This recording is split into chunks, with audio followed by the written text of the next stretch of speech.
យើងបានត្រាស់ដឹងធម៌ដោយអត្ថជ្រាលជ្រៅនិងបានដល់មនុស្សទូទៅនិងដឹងហើយបដិបត្តិតាម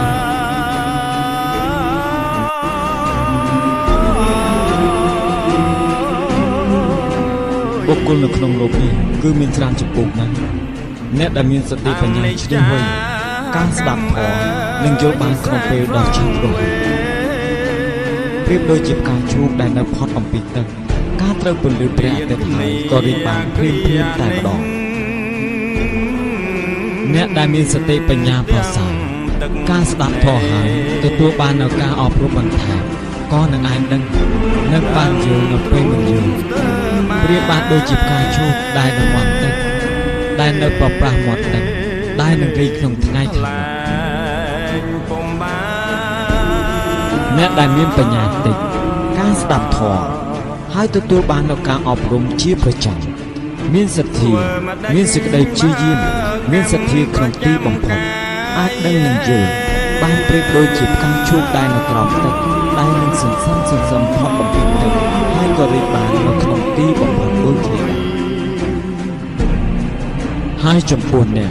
ដែលមកក្រោយគេបំផុតសូម្បីស្ដាប់ធម៌ប៉ុន្មានក៏មិនអាចជ្រាបបាន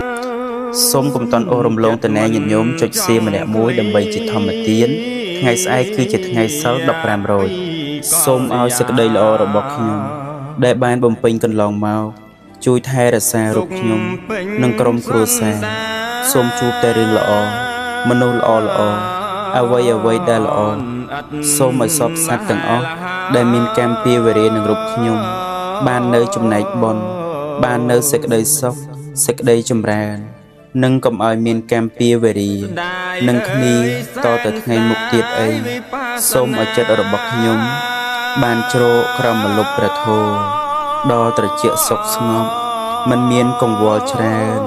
ការទុកច្រើនភ័យព្រួយបារម្ភច្រើននឹងដោយដេកជានៃបុណ្យកុសលនេះសូមឲ្យបានជាបច្ច័យនៃការរួចផុតចាកទុក្ខបានដល់ត្រើយគឺព្រះនិព្វានសាធុសាធុសាធុឡាអ្នកហើ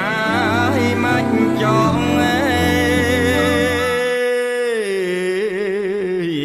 ឆក់ភាពកំសាន្តដែលកើតឡើងមាននៅក្នុងសមរភូមិក៏ជាសេចក្តីស្លាប់ផងដែរបើយើងបកក្រោយនោះយើងទទួលសេចក្តីស្លាប់យើងត្រូវតែជំនះលើសេចក្តីស្លាប់ទាំងអស់នោះគ្មាននរណាអាចប៉ះមាតុភូមិរបស់យើងបានទេយើងត្រូវតែឲ្យពួកវាសងមកវិញដល់អ្វីដែលបាត់បង់ទៅវិញព្រមស្រីគ្រូលាលែងដឹងសុខទុក្ខការរស់នៅអារាមសន្តិវ័នដ៏ជ្រាលជ្រៅលាញាត្រឡប់ហើយ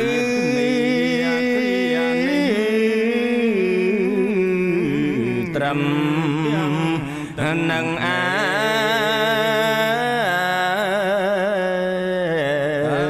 ទ្រូងស្ទើបា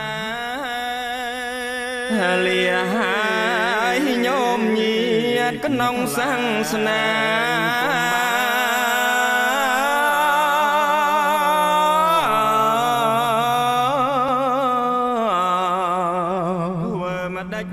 បើកម្មប្រចាំកាយសូមលាយាយតាទាំងកណ្ដែរលៀននឹងហើយលីដាច់សង្វារប្រាចិត្តណរែងចំបា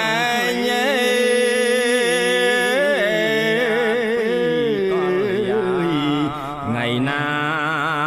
ជួបវិញទុំពេញសន្តា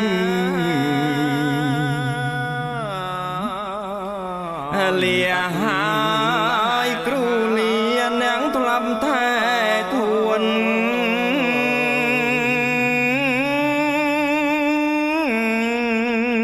ដាយអើយសែន សិស្សគុណប្រងស្រីគ្រូលា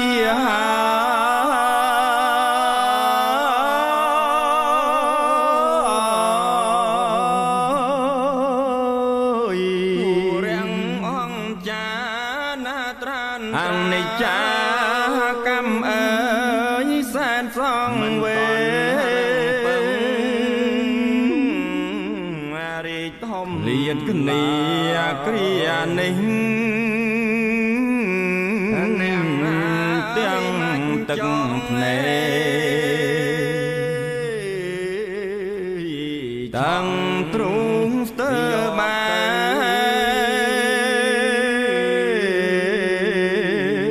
យថ្លែងពុំបានលាយគ្រូលាខានឃើញមុខធ្វើមកដេចបើកម្មប្រចាំកាយ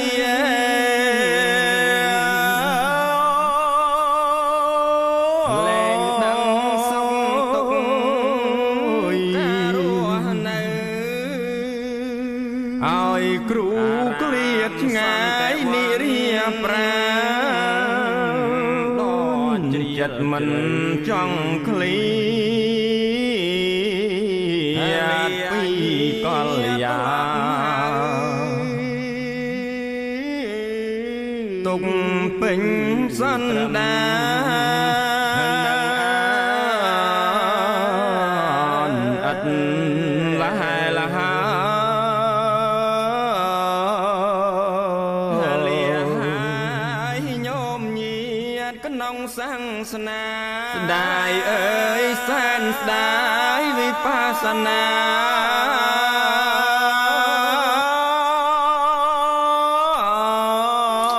សូមកុំតន់អូសរំលងតនែញាតិញោមចុចសៀម្នាក់មួយដើម្បីជាធម្មទានថ្ងៃស្អែកគឺជាថ្ងៃសៅរ៍15រោច